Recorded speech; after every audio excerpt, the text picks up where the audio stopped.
Hey guys, I'm back. In this video, we're going to talk about something called GERD, Gastroesophageal Reflux Disease. I've done other videos on this. I guess this would be part 3.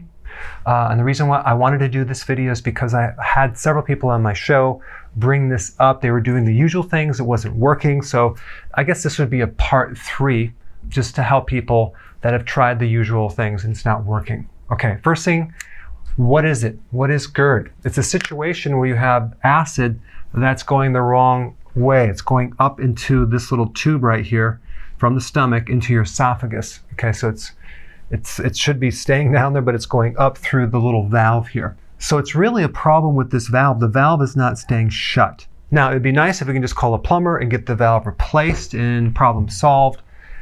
But the usual thing that's causing this is that there's not enough acid in the stomach. Here you are, you have GERD and you have this acid reflux. You're thinking, wow, I have too much acid. It makes sense.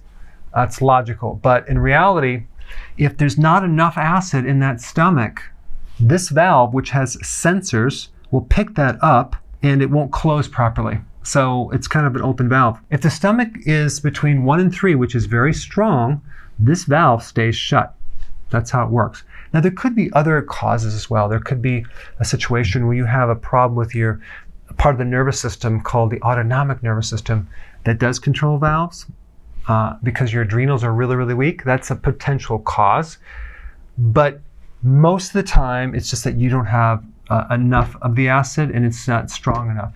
So that's what's causing this. So it's very counterintuitive because you're operating as if you have too much acid, when in fact, it's just the opposite. And this is why it's very hard to fix this problem because you're doing all the wrong things. Now, medically, what they'll tell you is, number 1, lifestyle changes, which I'm not sure exactly what they mean by that, but you have to change your lifestyle. But they don't get into specifics.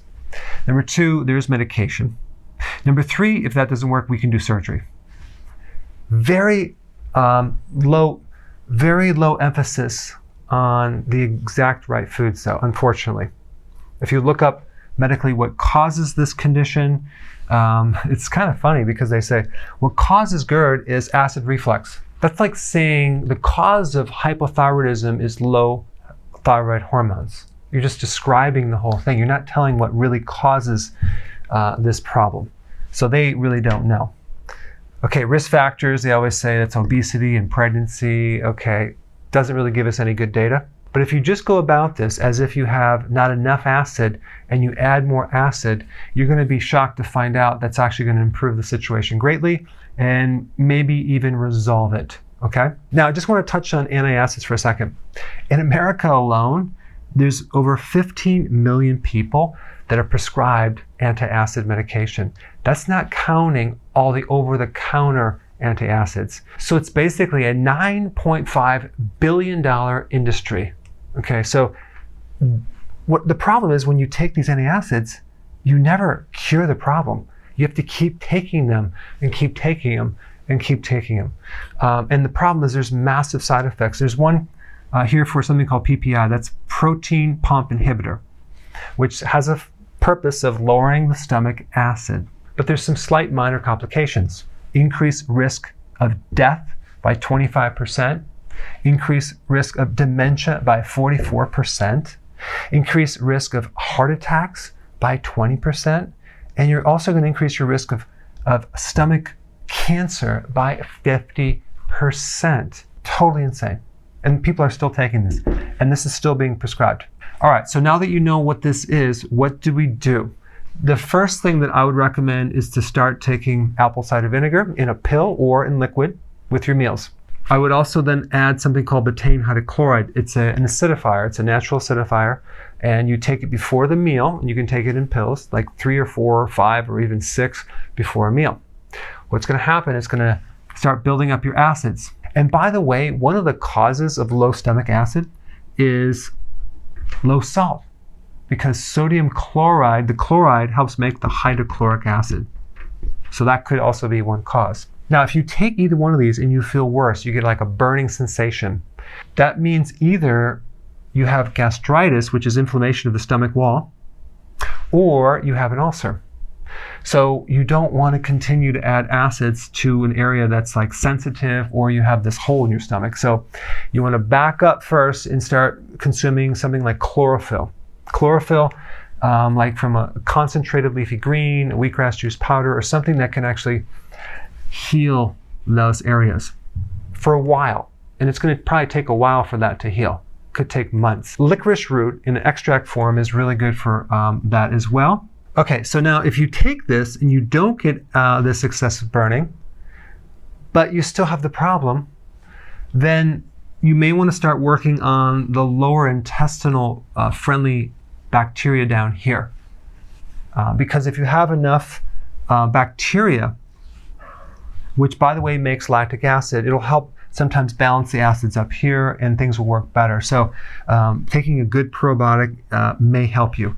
And the one that I recommend is called Effective Microbes, and I put a link down below for more information, but probiotics can actually greatly help this because it's actually improving one part of the digestive system to actually take the stress off this area right here. Now, one really good food for gastritis, or acid reflux, or any problem with the stomach is cabbage. Sauerkraut is good, but coleslaw, cabbage seems to be very soothing on the digestive system. So that's just an extra little tip. Now, the last thing I want to bring up, there is a situation where you may have a condition called SIBO, S-I-B-O, small intestinal bacterial overgrowth, okay? That's a situation where you have too much bacteria, friendly bacteria, in your small intestine, and it really should be in the large intestine.